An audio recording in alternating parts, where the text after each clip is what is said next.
মৰমৰ ছাত্ৰ ছাত্ৰীসকল তথা শ্ৰদ্ধাৰ অভিভাৱকসকল আপোনালোক সকলোকে মোৰ চেনেললৈ স্বাগতম জনাইছোঁ। আজি মই ক্লাছ 5ৰ সহিকৰণ সমলৰ দুই নং সমলখনৰ গণিতৰ প্ৰশ্নসমূহ ক্লাছ 5ৰ গণিতৰ প্ৰশ্নসমূহ আগবঢ়াবলৈ লৈছোঁ।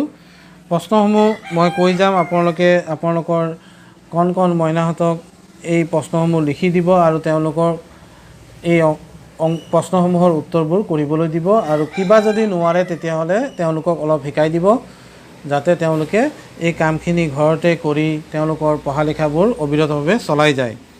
এতিয়া চাওক, মৌখিক গণিত ইয়াত যিটো দিয়া আছে মৌখিক গণিত বুলি দিছে। শুদ্ধ উত্তৰটোত চিন দিব লাগে, শুদ্ধ চিন দিব লাগে। এটা অংকৰ আটাইতকৈ সৰু সংখ্যাটো কি? এটা অংকৰ আটাইতকৈ সৰু সংখ্যাটো কি বুলি কওঁতে আমাক ইয়াত 0 দিছে, 1 দিছে, 10 দিছে আৰু অসংখ্য বুলি কৈছে। এটা অংকৰ আটাইতকৈ সৰু সংখ্যাটো কি বুলি কওঁতে ছাত্ৰ ছাত্ৰীসকলে 0, 1, 10 আৰু অসংখ্য এই চাৰিটা অপশ্যনৰ ভিতৰত কোনটো শুদ্ধ চিন দিব লাগিব। এতিয়া যদি আমি ছাত্ৰ ছাত্ৰীসকলৰ সংখ্যাৰ বিষয়ে ক'বলৈ যাওঁ, ক্লাছ 5ৰ ল'ৰা ছোৱালীয়ে স্বাভাৱিক সংখ্যাবোৰৰ বিষয়েহে শিকিছে। গতিকে সংখ্যা বুলি ক'বলৈ যেতিয়া যাম তেতিয়া আমি স্বাভাৱিক সংখ্যাবিলাকৰ কথাহে ভাবিম। গতিকে এটা অংক বিশিষ্ট আটাইতকৈ সৰু সংখ্যা বুলি কওঁতে আমি 1টো শুদ্ধ বুলি দিব লাগিব চিন। সংখ্যা বুলি ক'লে সাধাৰণতে স্বাভাৱিক সংখ্যাকে বুজোৱা হয়। বাকীবোৰ সংখ্যাৰ কথা আমি জানো যদিও সেইখিনি আমি জনা কথাখিনি এতিয়ালৈকে ক্লাছ 5ৰ ল'ৰা ছোৱালীয়ে শিকা নাই, আৰু সেয়েহে উত্তৰটো হ'ব 1। বাকীবোৰৰ উত্তৰ মই নকওঁ। এটা অংকৰ আটাইতকৈ ডাঙৰ সংখ্যাটো কি? এটা অংক বিশিষ্ট আটাইতকৈ ডাঙৰ সংখ্যাটো কি হ'ব? ইয়াত 4টা বিকল্প দিয়া আছে। এই 4টাৰ পৰা যিকোনো এটা শুদ্ধ, এই শুদ্ধ বিকল্পটো বাছি ল'ব লাগে আৰু বহীত লিখিব লাগে। দুটা অংকৰে গঠিত আটাইতকৈ সৰু সংখ্যাটো কি? দুটা অংকৰে গঠিত আটাইতকৈ সৰু সংখ্যাটো কি হ'ব? 2, 10, 90 আৰু 99। এই 4টা বিকল্পৰ ভিতৰত এটা শুদ্ধ, আপোনালোকে শুদ্ধটো চিন দিব। ছাত্ৰ ছাত্ৰীসকল, তোমালোকৰ বহীত ধুনীয়াকৈ এইখিনি প্ৰশ্ন লিখি ল'বা। দুটা অংকৰে গঠিত আটাইতকৈ ডাঙৰ সংখ্যাটো কি? দুটা অংকৰে গঠিত আটাইতকৈ ডাঙৰ সংখ্যাটো 10, 11, 90 আৰু 99। কোনটো হ'ব তোমালোকে নিজে লিখিবা। তিনিটা অংকৰে গঠিত আটাইতকৈ সৰু সংখ্যাটো কি? তিনিটা অংকৰে গঠিত আটাইতকৈ সৰু সংখ্যাটো 100, 123, 990, 999। কোনটো হ'ব তোমালোকে লিখিবা। ইয়াৰ পিছৰ প্ৰশ্নটো আছে। পিছৰ প্ৰশ্নটো হ'ল, তিনিটা অংকৰে গঠিত আটাইতকৈ ডাঙৰ সংখ্যাটো কি? বিকল্প দিয়া আছে 100, 123, 990 আৰু 999। যি নম্বৰটোত দিছে 3,4ৰে গঠিত আটাইতকৈ সৰু সংখ্যাটো কি? 3 আৰু 4 এই দুটা অংকৰে গঠিত আটাইতকৈ সৰু সংখ্যাটো কি হ'ব? বিকল্প আছে 33, 34, 43 আৰু 44। এই নম্বৰটোত দিয়া আছে 396। 396 এই তিনিটা অংকৰে গঠিত আটাইতকৈ ডাঙৰ সংখ্যাটো কি? বিকল্প দিয়া আছে 936, 963, 693 আৰু 369। তো অভিভাৱকসকল, শ্ৰদ্ধাৰ অভিভাৱকসকল, আপোনালোকে গম পাইছে মই উত্তৰবোৰ কিয় কোৱা নাই। এতিয়া আমি আগবাঢ়ি যাওঁ 2 নম্বৰ প্ৰশ্নটোলৈ। 2 নম্বৰ প্ৰশ্ন দিছে, উত্তৰ লিখা। দুটা অংকৰে গঠিত সংখ্যা এটাৰ এককৰ ঘৰৰ অংকটো 1 আৰু দশকৰ ঘৰৰ অংকটো 2 হ'লে সংখ্যাটো কি? দশকৰ ঘৰৰ অংকটো হ'ল 2, এককৰ ঘৰৰ অংকটো হ'ল 1। গতিকে ইয়াত দুটা 10 আছে আৰু এটা 1 আছে। গতিকে 2, 10, 1 কিমান হয় লিখিব লাগিব।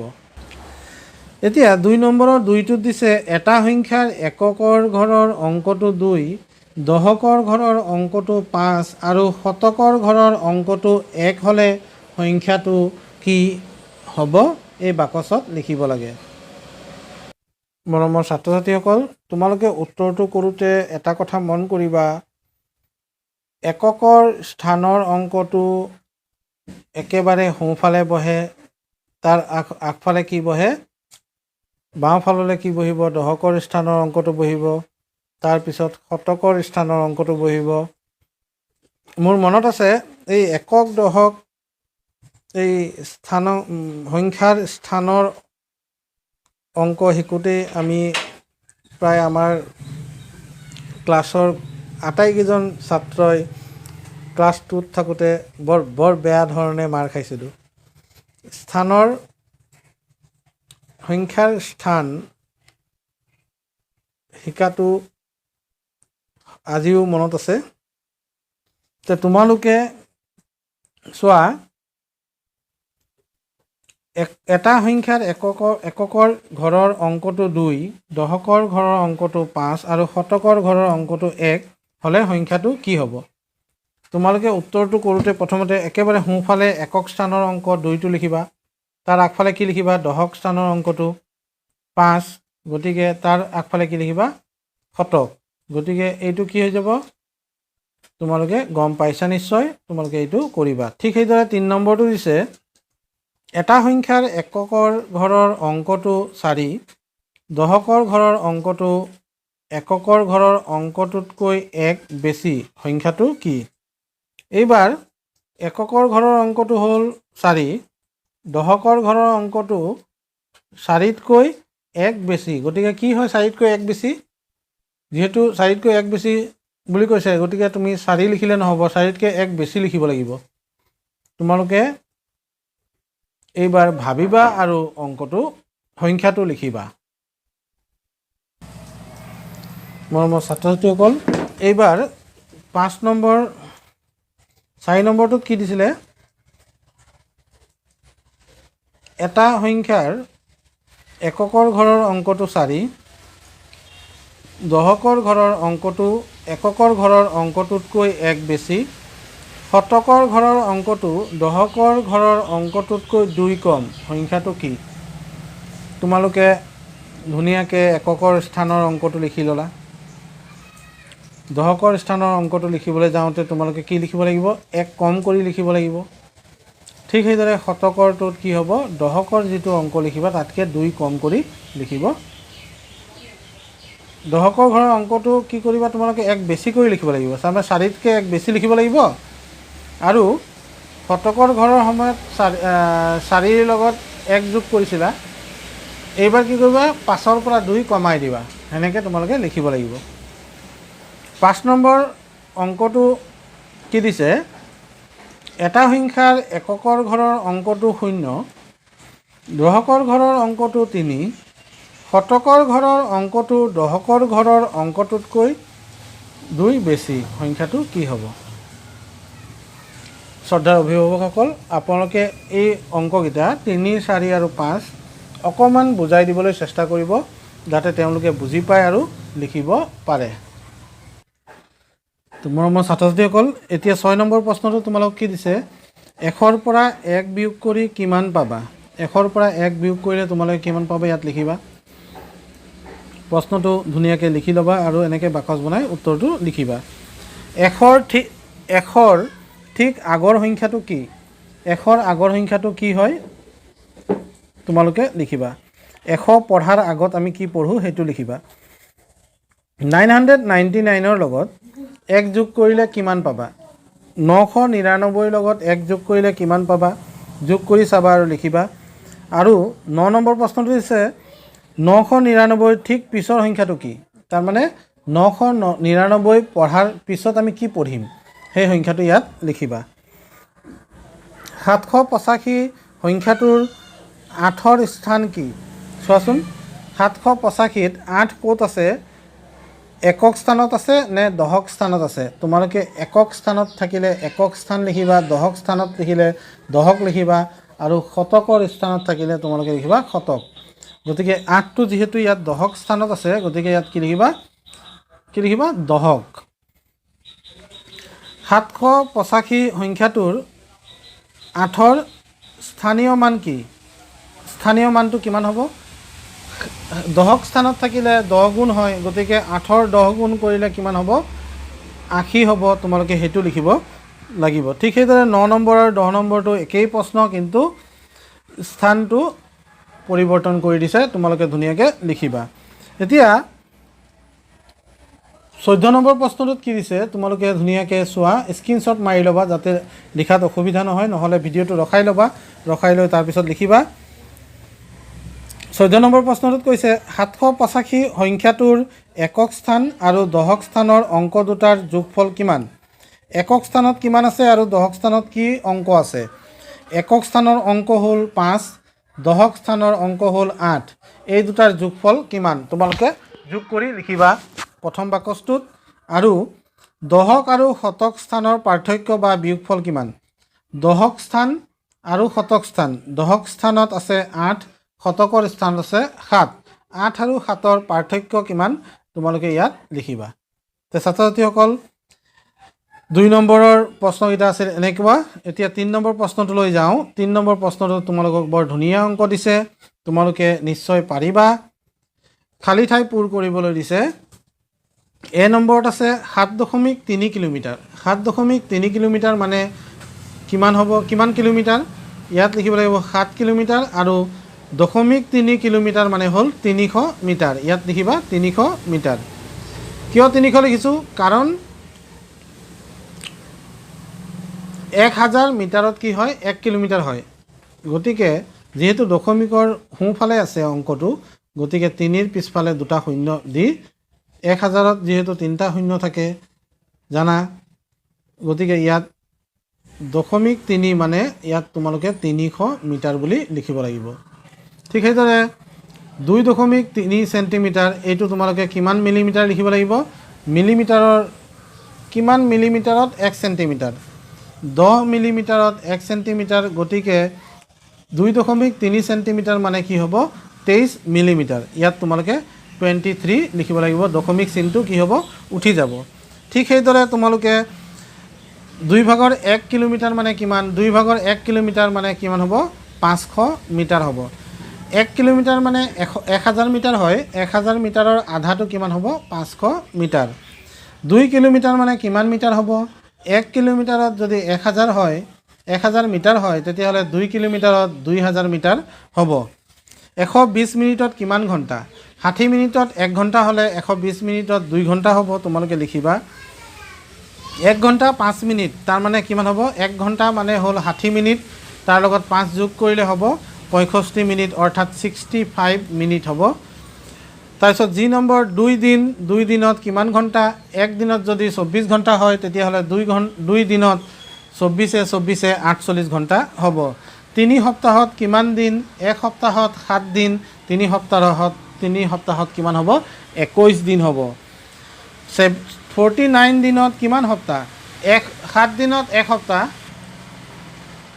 তেন্তে 49 দিনত কিমান সপ্তাহ হ'ব 7ৰে ইয়াক যদি ভাগ কৰা 7ৰে কেই ভাগ যাব 7 ভাগ গতিকে ইয়াত হ'ব 7 গুণ 49 গতিকে 7 সপ্তাহ হ'ব 7 সপ্তাহ 4 মিনিটত কিমান ছেকেণ্ড 1 মিনিটত 60 ছেকেণ্ড গতিকে 4 মিনিটত 4 গুণ 240 ছেকেণ্ড হ'ব এতিয়া কে নম্বৰত 1000 কিলোগ্ৰাম আছে 1000 কিলোগ্ৰামক 300 গ্ৰাম যোগ কিমান গ্ৰাম ইয়াত দিব পাৰি তোমালোকে নিজেই দিবা কাৰণ ইয়াত কৈ দিছে যে কেৰ উত্তৰবোৰ বেলেগ বেলেগ হ'ব পাৰে তাৰ মানে তোমালোকে 1000 কিলোগ্ৰাম মানে কিমান গ্ৰাম সেইটো উলিয়াই ল'বা উলিয়াই লৈ হেতুকে তোমালোকে 3 ভাগ কৰি ইয়াত লিখিব লাগিব ছাত্ৰ ছাত্ৰীসকল এতিয়া তোমালোকৰ বৰ ধুনীয়া অংক কেইটামান দিছে 4 নম্বৰ সমস্যা সমাধান কৰা বুলি দিছে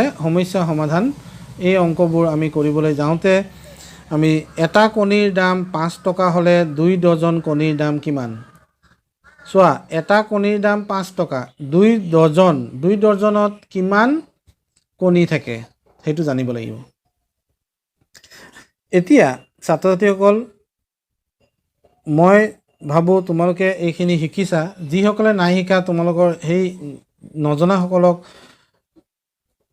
যিসকল অভিভাৱকে ভিডিঅ'টো চাই আছে তেওঁলোকে তেওঁলোকৰ ল'ৰা ছোৱালীকতো এইখিনি বুজাই দিব পাৰিব যে 2 ডজন কণীত কিমানটা কণী থাকিব। 1 ডজনত 12টা থাকে, গতিকে 2 ডজনত কিমান থাকিব? 24টা। 24টা কণীৰ দাম কিমান হ'ব? ইয়াত লিখিব লাগে। 24টা কণীৰ দাম কিমান হ'ব? 120 টকা হ'ব। তোমালোকে ঠিক সেইদৰে এই 2 নম্বৰ প্ৰশ্নটো চোৱা, পঢ়ি 2 নম্বৰ প্ৰশ্নটোৰ উত্তৰটো ইয়াত লিখিব লাগিব। ৰীমাৰ জন্মদিনত দেউতাকে এখন দোকানৰ পৰা 2 লিটাৰ, গোৱালৰ পৰা 4 লিটাৰ আৰু হোটেলৰ পৰা 3 লিটাৰ 500 মিলিলিটাৰ গাখীৰ আনিলে। সেইদিনা তেওঁ মুঠতে কিমান লিটাৰ গাখীৰ আনিলে? এতিয়া 2 লিটাৰ আৰু 4 লিটাৰ, 6 লিটাৰ, 6 আৰু 3 কিমান? 7 লিটাৰ। গতিকে 7 লিটাৰ আৰু এইফালে 500 মিলিলিটাৰ। গতিকে ইয়াত যদি লিটাৰত লিখিবলৈ কৈছে 7.5 লিটাৰ গাখীৰ আনিলে বুলি লিখিব লাগিব। 7.5। এতিয়া 4 নম্বৰ প্ৰশ্নটোত তোমালোকক কৈছে বাবুলৰ দোকানত 50 কিলোগ্ৰাম আলু আছিল। 20 কিলোগ্ৰাম বিক্ৰী কৰিলে আৰু নিজে ঘৰৰ কাৰণে 15 কিলোগ্ৰাম নিলে। 20 আৰু 30 মুঠতে 35 কিলোগ্ৰাম আলু লৈ গ'ল আৰু তেখেতৰ তাত কিমান থাকিল? 50ৰ পৰা 35 বিয়োগ কৰিলে থাকিব 15, ইয়াত থাকিব 15 কিলোগ্ৰাম বুলি লিখিব লাগিব। এখন বিদ্যালয়ৰ 5ম শ্ৰেণীৰ 25জন ছাত্ৰ ছাত্ৰীয়ে প্ৰত্যেকে প্ৰতিদিনে গাইপতি 2 লিটাৰকৈ পানী খালে 6 দিনত কিমান পানীৰ প্ৰয়োজন হ'ব? এতিয়া প্ৰতিদিনে 2 লিটাৰকৈ খায়, গতিকে 25 দুগুণ কিমান? 50, 50 6 গুণ কিমান? 50 6 গুণ হৈ গ'ল 300 লিটাৰ। গতিকে তোমালোকে এইটো লিখিব পাৰিবা। অভিভাৱকসকল আপোনালোকে এইখিনি ধুনীয়াকৈ তেওঁলোকক বুজাবলৈ চেষ্টা কৰিব কি ধৰণে অংকখিনিৰ উত্তৰবোৰ পোৱা যাব। এইবাৰ আমি আকৌ বজাৰলৈ গৈ আছোঁ। 5 কিলোগ্ৰাম পিঁয়াজৰ দাম 200 টকা হ'লে 1 কিলোগ্ৰাম পিঁয়াজৰ দাম কিমান? 5 কেজিৰ দাম হ'ল 200 টকা, গতিকে 1 কেজিৰ দাম উলিয়াবলৈ হ'লে 200ক 5ৰে হৰণ কৰিব লাগিব, 40 টকা হ'ব। 5ৰে যেতিয়া 200ক হৰণ কৰিবা তেতিয়া উত্তৰটো কি হ'ব? 40 টকা। ৰীনাই ৰাতি 10 বজাত শুলে, ৰাতিপুৱা 5 বজাত টোপনিৰ পৰা উঠিল। তাই মুঠতে কিমান সময় শুলে? 10 বজাৰ পৰা 5 বজালৈ কিমান ঘণ্টা হয়? 10ৰ পৰা 5লৈ 10ৰ পৰা হিচাপ কৰি যাবা। 11, 12, 13 মানে 1, 2, 3, 4, 5, গতিকে কিমান হ'ল? 7 ঘণ্টা। গতিকে ইয়াত কি লিখিব লাগিব? 7 ঘণ্টা শুলে। ৰমেনে বজাৰৰ পৰা 750 গ্ৰাম আলু কিনিলে আৰু কিমান গ্ৰাম আলু কিনিলে 1 কিলোগ্ৰাম হ'ব? 1 কিলোগ্ৰাম মানে হ'ল 1000 গ্ৰাম। 1000 গ্ৰামৰ পৰা 750 যদি বাদ দিয়া তেতিয়া থাকিব 250 গ্ৰাম। গতিকে তোমালোকে লিখিবা আৰু এইখিনি অংক কৰোঁতে তোমালোকে বহীত ধুনীয়াকৈ পাতি লৈ কৰিবা। তেতিয়া পাতি লৈ কৰিলে তোমালোকৰ বহীটো থাকি যাব আৰু ইয়াৰ উত্তৰটো তোমালোকে লিখোঁতে বুজি পাই পিনি উত্তৰটো লিখা হ'ব। 8 নম্বৰ প্ৰশ্নটো, যদি এডাল ফিটাৰ জোখ 2 ভাগৰ 1 মিটাৰ হয় তেন্তে তেনেকুৱা 5ডাল ফিটাৰ জোখ কিমান হ'ব? এডালৰ জোখ হ'ল 2 ভাগৰ 1 মিটাৰ, ঠিক সেইদৰে 5ডালৰ জোখ কিমান হ'ব? 5ডাল ফিটাৰ জোখ কিমান হ'ব আমি উলিয়াব লাগে। যদি 5ডালৰ জোখ উলিয়াব যাওঁ তেতিয়া 5ক যদি আধা কৰি দিওঁ তেতিয়া কি হ'ব? 2.5 মিটাৰ হ'ব। কিমান হ'ব? 2.5 মিটাৰ। ছাত্ৰ ছাত্ৰীসকল 9 নম্বৰ, মীৰাৰ 18টা ছাগলী আছে, তাৰে 3 ভাগৰ 1 অংশ ক'লা। 18টা ছাগলীক যদি 3 ভাগ কৰা তেতিয়া 6টাকৈ পৰিব। 3টা ভাগ হ'ব 6, 6, 6 এনেকৈ পৰিব। তাৰে 1 ভাগ কি হয়? ক'লা। গতিকে বাকী কিমান থাকিল? 18ৰ পৰা 6 গ'লে 12টা থাকিল। 12টা ছাগলী কি হ'ব? 12জনী ছাগলী হ'ব বগা ৰঙৰ। ঠিক সেইদৰে 10 নম্বৰ প্ৰশ্ন, 2 মিটাৰ বৰ্গাকৃতিৰ কাপোৰ এটুকুৰাৰ পৰিসীমা কিমান? বৰ্গাকৃতিৰ কাপোৰ মানে বৰ্গ বুলি ক'লে 4টা বাহু থাকে। 4টা বাহু 2 মিটাৰ 2 মিটাৰ 2 মিটাৰকৈ থাকিলে 4 দুগুণ কিমান? 8। ইয়াত হ'ব 8 মিটাৰ। অম্লানজ্যোতি কাশ্যপৰ যোৱা 29 ফেব্ৰুৱাৰী 2020 তাৰিখে জন্মদিন আছিল। তেওঁৰ পৰৱৰ্তী জন্মদিন কোন তাৰিখে হ'ব? 2024 চনৰ 29 ফেব্ৰুৱাৰীত হ'ব। এখন ৰেল ৰাতি 8:30 এখন ৰেল ৰাতি 8:30 বজাত এৰিব। এই সময়টো ৰেল বিভাগৰ টিকটত কেনেদৰে লিখা থাকিব? ৰেল বিভাগৰ টিকেটত 24 ঘণ্টাৰ ঘড়ীটো দেখুওৱা হয়, গতিকে ইয়াত কি দেখুৱাব? 20:30 দেখুৱাব। 20 ডট দিবা আৰু 30 লিখিবা। গৰিমাৰ বেগটোৰ ওজন 15 কিলোগ্ৰাম 750 গ্ৰাম আৰু নয়নৰ বেগটোৰ ওজন 13 কিলোগ্ৰাম 930 গ্ৰাম। কাৰ বেগটো বেছি গধুৰ? গৰিমাৰ বেগটোৰ ওজন বেছি, দেখিছা? আৰু কিমান বেছি গধুৰ সেইটো বিয়োগ কৰিলে ওলাব। তোমালোকে বিয়োগ কৰিবা, বিয়োগ কৰি উত্তৰটো লিখিবা। তাৰপিছত আহিল মাম্পীয়ে 5 কিলোগ্ৰাম 300 গ্ৰাম চাউল কিনিলে।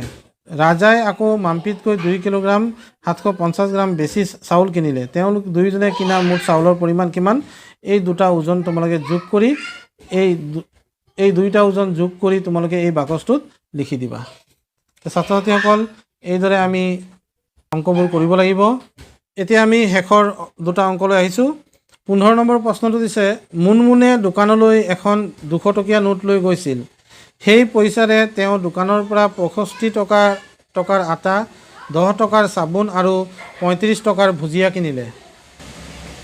দোকানীজনে মুনমুনক কিমান টকা ঘূৰাই দিলে? এতিয়া চোৱা, তেওঁ কিমান টকা খৰচ কৰিলে সেইটো উলিয়াই লোৱা আগতে। 65 + 10 75 হ'ল। 75 আৰু 55 যদি প্লাছ কৰা যায় তেতিয়াহ'লে কিমান হ'ব? 130 হ'ব। 200 টকাৰ পৰা 130 যদি বাদ দিয়া, ইয়াত কি হ'ব? 70 টকা হ'ব। ইয়াত 70 টকা লিখিবা। তাৰপিছত 5 নম্বৰ প্ৰশ্নটো আছে, যোগ বিয়োগ কৰা। যোগ বা বিয়োগ কৰা। যোগ দিয়া থাকিলে যোগ কৰিব লাগিব, বিয়োগ দিয়া থাকিলে বিয়োগ কৰিম। 5 মিটাৰ 20 চেণ্টিমিটাৰ যোগ 4 মিটাৰ 30 চেণ্টিমিটাৰ, এইটো যোগ কৰি পিনে উত্তৰটো ইয়াত লিখিব লাগিব। ইয়াত তোমালোকে ছাইডত পাতি দিবা। পথালিকৈ দিয়া আছে, তোমালোকে শাৰী হিচাপত পাতিবা। এতিয়া এইটো দুটা অংক যোগ কৰিব দিছে আৰু এটা অংক কি কৰিব দিছে? বিয়োগ কৰিব দিছে। তোমালোকে কৰি পিনে অংকবোৰ তোমালোকৰ বহীত লিখি থবা, যাতে সমলখন অহাৰ লগে লগে তোমালোকে এই সমলৰ অংকবোৰ কৰি দিব পাৰা। তো ছাত্ৰ ছাত্ৰীসকল তথা অভিভাৱকসকল যিসকলে ভিডিঅ'টো চাই আছে, তেওঁলোক সকলোকে ধন্যবাদ জনালোঁ। আপোনালোকে নিশ্চয় বুজিব পাৰিছে যে মই সকলোবোৰ উত্তৰ ক'বলৈ যোৱা নাই, কিছুমান উত্তৰ ক'বলগীয়া আছিল, সেইবাবে কেইটামান উত্তৰ মই আপোনালোকক আগত আগবঢ়ালোঁ। মই কোৱা উত্তৰবোৰ যিহেতু লিখি দিয়া নাই, ছাত্ৰ ছাত্ৰীসকলক আপোনালোকৰ সহায় সহযোগিতাৰ বহুত প্ৰয়োজন হ'ব। আপোনালোকে আপোনালোকৰ ল'ৰা ছোৱালীসকলক ভালদৰে বুজাবলৈ চেষ্টা কৰিব যে অংকখিনি কেনেকৈ কৰিব লাগে। মই কৈ দিয়া ভিডিঅ'টো চাই আপোনালোকৰ নিশ্চয় অলপ হ'লেও উপকৃত হ'ব। ছাত্ৰ ছাত্ৰীসকলৰ উপকাৰ হোৱাটোৱে আমি বিচাৰোঁ। যদি মই উত্তৰবোৰ কৈ দিলোঁ হয়, তেওঁলোকে ভালদৰে বুজি নাপালে হ'ল, কেৱল খালি উত্তৰবোৰ লিখি তেওঁলোকে থৈ দিলে হয়, আৰু তেওঁলোকৰ যিটো জ্ঞান আৰু বোধৰ যি মান নিৰূপণ আমি কৰিব নোৱাৰিলোঁ হয়। শিক্ষকসকলৰ বহু অসুবিধা হ'লে হয়, কোনজন ছাত্ৰ ছাত্ৰীয়ে পাৰে কোনজনে নোৱাৰে বুজাত অসুবিধা হ'ব। সেয়েহে উত্তৰবোৰ সকলোবোৰ ক'বলৈ যোৱা নাছিলোঁ। শেষত সকলোকে ধন্যবাদ জনালোঁ। আৰু যিসকলে মোৰ ভিডিঅ'টো প্ৰথমবাৰৰ বাবে চাই আছে, তেওঁলোকক এটা অনুৰোধ জনাম যে তেওঁলোকে যাতে চেনেলটো ছাবস্ক্ৰাইব কৰি লয় আৰু ভৱিষ্যতে এই ভিডিঅ'বোৰ চাই থাকে। ধন্যবাদ।